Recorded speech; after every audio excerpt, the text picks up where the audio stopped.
Bonjour à tous. Bonjour. Voilà, aujourd'hui on est réunis, Aurélie et moi, Florence, parce qu'on avait envie de vous parler d'un sujet fort important, la reconnexion à soi. Et qu'effectivement nos compétences ne sont pas exactement les mêmes puisqu'Aurélie est photographe professionnelle. Et donc Florence, thérapeute. Et du coup, les deux vont vraiment bien se compléter et c'est génial de pouvoir allier nos savoir-faire. Exactement. On avait envie de vous parler de ce que c'était la reconnexion à soi pour nous, dans nos pratiques. Oui. L'idée, c'était vraiment de vous parler déjà de ce terme qu'on voit un peu partout, le terme de holistique, de prendre la personne dans sa globalité. Et alors, ce qui est très drôle, c'est qu'il y a quelques temps, je voyais ce mot partout, holistique, et je ne voyais pas du tout ce que ça voulait dire. Et alors, holistique, pour moi, c'était le mot mystique. Donc, il y avait un truc un peu spirituel, peut-être un peu perché, sans être jugeante là-dessus, mais je comprenais pas ce que ça voulait dire, ce mot. Et du coup, j'ai cherché. J'ai cherché dans le dictionnaire. Et c'est d'autant plus intéressant que moi, dans mon métier de psychologue et psychothérapeute, je me suis intitulée psychologue holistique. Oui. Donc effectivement, holistique, ça a beaucoup de sens pour moi. Et aujourd'hui, bien sûr, ça en a beaucoup pour nous deux. Parce qu'effectivement, c'est le fait de pouvoir vous accompagner d'une façon globale et moi j'aime à dire multidimensionnelle. Mais Aurélie, du coup, effectivement, toi, comme tu as eu besoin de chercher ce mot qui pour toi avait trait comme ça de cette spiritualité, peut-être au côté mystique, et qu'en fait c'est pas vraiment ça. Pas du tout. Et ben du coup, peut-être je te laisse dire ce que toi tu as découvert. Et bah oui, du coup, en fait, moi, ce que j'ai découvert, c'est que finalement, prendre l'humain dans sa globalité, c'est-à-dire sur différents aspects, dans différentes dimensions, c'est-à-dire le physique, l'émotionnel, le mental et la dimension spirituelle. Et c'est tous ces aspects-là qui sont intéressants à aller explorer dans la reconnexion à soi.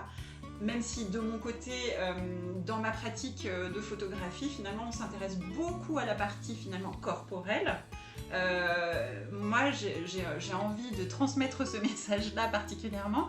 Il y a ce côté beauté intérieure, donc c'est quelque chose qui vient de l'intérieur, le travail sur soi, sur le fait de se sentir belle intérieurement et de le rayonner extérieurement. C'est vraiment ce double aspect qui me semble hyper intéressant à aller travailler parce qu'en fait finalement on a tendance à être très connecté finalement à son aspect physique, le maquillage, la coiffure, les vêtements, et ça c'est hyper intéressant et hyper important à prendre en compte dans l'estime de soi parce que c'est quelque chose qui vient soutenir son estime et qui vient nourrir finalement l'intérieur. Mais en photographie, finalement, ce que je photographie, c'est ce qui émane de la personne, donc ce qui vient de l'intérieur. Et je trouve que c'est hyper intéressant d'aller chercher et comprendre, se comprendre soi, se connaître soi, se sentir aligné avec soi. Et c'est ça qui rayonne, et c'est ça qui est magnétique, et c'est ça qui irradie finalement, et qu'on voit en image, et que une personne dans son miroir finalement ne voit pas d'elle-même au premier abord. Elle va se concentrer finalement sur ses traits physiques. Alors du coup, je vais jouer un petit peu le fait de pouvoir interroger Aurélie. Hein. Et donc Aurélie, alors si je comprends bien, tu dis qu'à travers ton art photographique, tu peux alors aller chercher ce qui est à l'intérieur de la personne pour le mettre en lumière sur la photo, que ça soit visible. Oui, alors dans mon approche finalement, il y a vraiment ce côté interaction avec la personne et puis le fait qu'elle puisse se laisser finalement lâcher prise, faire tomber le masque en fait et se laisser porter par mon regard. Donc bien sûr c'est une interprétation que je fais. Ça s'est coupé. Je pense pas. Excusez-nous, on a des petits soucis d'ordinateur. Du coup, c'est vrai que l'idée c'est que la personne se lâche prise, se laisse porter par mon regard et moi je viens aller capter quelque chose que moi je ressens de cette personne-là. Mais je trouve qu'il y a vraiment ce truc de si tu nourris quelque chose de ton rayonnement intérieur, de je suis bien avec moi-même, etc. C'est ça qui ressort en fait. Alors pour moi il y a vraiment ce double aspect oui, on peut travailler sur son image corporelle, ses vêtements, sa coiffure, son maquillage, sa superficialité si on le souhaite d'ailleurs. Chacun en plus son degré, voilà, il n'y a pas de souci. Et c'est génial parce que ça exprime quelque chose de soi, mais je pense qu'on doit prendre soin finalement de son intérieur aussi. Prendre soin de soi, c'est ça qui aussi émane et rayonne sur les images. Alors justement, ça me permet d'arriver au fait que effectivement, nous ne faisons pas du tout le même métier, hein, mais que pourtant on a choisi de travailler ensemble pour vous proposer ce stage de reconnexion à soi. C'est parce qu'il y a une vraie complémentarité de nos pratiques. Oui. Parce qu'effectivement, toi, par ton art photographique, tu vas pouvoir mettre en lumière, mettre en image cette estime qu'on peut essayer de faire émerger en nous, de faire grandir, épanouir, et qui du coup va devenir visible sur la photo, qui va pouvoir rester sur le long terme et pouvoir donc permettre aussi à la personne de se voir différemment, parce qu'on en discutait un petit peu tout à l'heure ensemble en aparté, en off, que finalement nous n'avons pas la possibilité de nous voir, de nous regarder dans notre quotidien, puisque finalement on est à l'intérieur de nous, nos yeux nous permettent de voir l'extérieur un petit peu des aspects de notre corps. Il y a des miroirs qui existent bien sûr, des reflets aussi des fois qui donnent lieu à des choses drôles, hein. J'évoquais le fait que des fois, justement, comme on ne se voit pas au quotidien dans notre perception physique de l'extérieur, alors on va voir un reflet de soi dans une vitrine et sur le moment on peut tout à fait dire mais c'est qui c'est qui cette personne qui est là, et parce qu'on n'a pas forcément la capacité de se reconnaître tout de suite. Oui.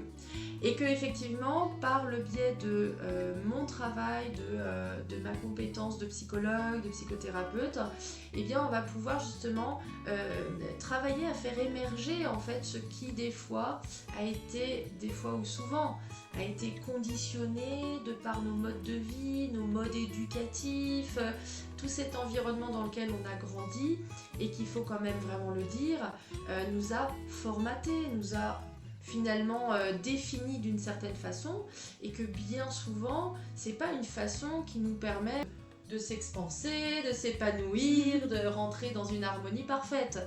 Bien souvent il y a plutôt des croyances qui vont être limitantes, qui vont être bloquantes, des conditionnements avec lesquels on va nous inviter à fonctionner, silencieux, il ne faut pas trop pleurer, pas trop exprimer des émotions.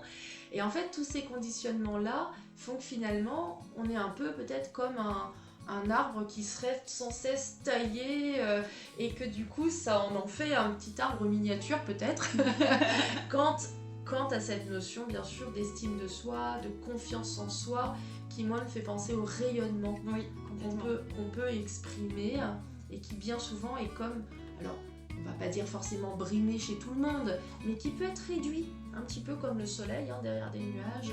Complètement. Ça réduit sa luminosité. Et c'est vrai que la multiple compétence qu'on peut offrir à travers notre union, notre partenariat, c'est vraiment de vous permettre en fait qu'à travers mes compétences de psy, on puisse vraiment soulever peut-être justement tous ces conditionnements, toutes ces croyances limitantes et bloquantes, pour justement nous permettre finalement de nous trouver nous dans notre rayonnement qui peut être grandi, qui peut être plus large, plus expansé. Ouais, complètement, ouais, ça me parle complètement.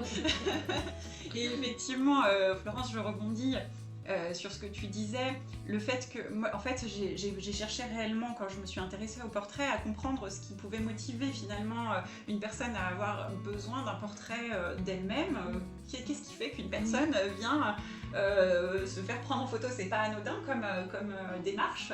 Quand on vient se faire prendre en photo, on ose finalement se mettre en lumière, on accepte d'être vu, d'être regardé, de prendre sa place. Ça demande un acte de courage. Et effectivement, dans ce que tu disais tout à l'heure sur le fait qu'on a beaucoup, nous les femmes, appris depuis notre enfance à se faire un peu discrète, petite. On n'a pas appris finalement à prendre notre place, à se mettre en avant, etc. Et donc du coup, c'est un exercice qui est très difficile, mais à la fois qui est hyper intéressant à travailler. Et je conçois vraiment la photographie de portrait comme un outil sur la reconnexion à soi et l'estime de soi parmi plein d'autres.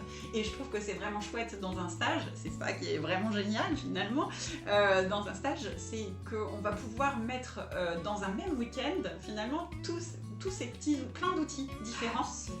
Et qu'on va pouvoir travailler de façon beaucoup plus globale que juste l'image, le travail sur son corps, etc. Mais alors du coup dans le corps, dans la sensation, dans le rapport aux autres, et dans plein d'aspects. Et c'est ça qui est génial, on va pouvoir mettre plein d'outils dans un même week-end et aller beaucoup plus loin que juste la séance photo. Voilà. De toute façon, vous devez le sentir, on est passionné par cette création de stage, parce que le stage est un accélérateur de ce qu'on peut faire des fois chacun. D'un développement personnel où on va une séance, 1 heure chez quelqu'un, puis 2 heures par-ci, puis on va voir le thérapeute XY, etc. Et que c'est intéressant. Moi, je reçois comme ça au quotidien des gens en séance individuelle. On prend le temps comme ça d'être avec soi, personnellement, etc. Et en même temps, il faut vraiment se dire qu'effectivement, se donner l'opportunité d'être en stage pendant 2 jours, voire même 2 jours et demi, c'est vraiment se donner la chance de rassembler plein d'éléments qui vont pouvoir nous propulser en fait dans quelque chose qui finalement est difficilement accessible quand on fait 1 heure par-ci, 1 heure par-là. Voilà. Et aussi parce qu'un stage, c'est aussi un aspect groupal. Oui. Voilà, on va être nombreux. Alors nombreux. Dans notre stage, on imagine plutôt 10 personnes parce que voilà, il y a une question aussi de timing par rapport au fait que vous aurez chacun un temps spécifique avec Aurélie pour prendre le temps, voilà, de vous poser dans une vraie séance photo, de reconnexion à vous, d'estime de vous, etc. Et que du coup, à travers voilà, ce timing-là, bien sûr que on a besoin qu'il y ait voilà, un certain nombre de personnes. Oui, tout à fait, exactement. Et vraiment, c'est super chouette ce que tu soulèves finalement. Le côté groupe, c'est vraiment quelque chose qui peut permettre effectivement d'aller plus loin, d'être dans l'échange, d'être dans le relationnel. Et je te soulevais tout à l'heure l'idée que j'ai trouvé le mot finalement qui me manquait ces derniers temps sur ce que signifiait aussi une séance photo. C'est aussi un acte de reconnaissance, de légitimité, de reconnaissance dans un monde qui broie finalement la reconnaissance, où parfois dans le milieu professionnel on manque de reconnaissance, où l'humain finalement a besoin du regard de l'autre, a besoin d'être valorisé, et donc la séance photo c'est une façon d'être valorisé, mais de s'accorder aussi le droit de se valoriser soi-même. Alors justement, chers amis, vous qui nous écoutez et qui découvrez peut-être ce travail qu'on fait ensemble avec Aurélie et qu'on vous propose au cours de ce stage et au cours de ces vidéos, eh bien c'est qu'aujourd'hui, là maintenant, on va s'arrêter dans nos échanges, mais par contre on vous retrouve demain, pour la suite de cet échange et pouvoir justement explorer ensemble ce qu'Aurélie est en train d'aborder, de ce que la société vient aussi créer sur nous, parce qu'on a encore des tonnes de choses à vous dire, et donc on sera ravis de vous retrouver dans un prochain échange. Eh bien, à demain. À demain.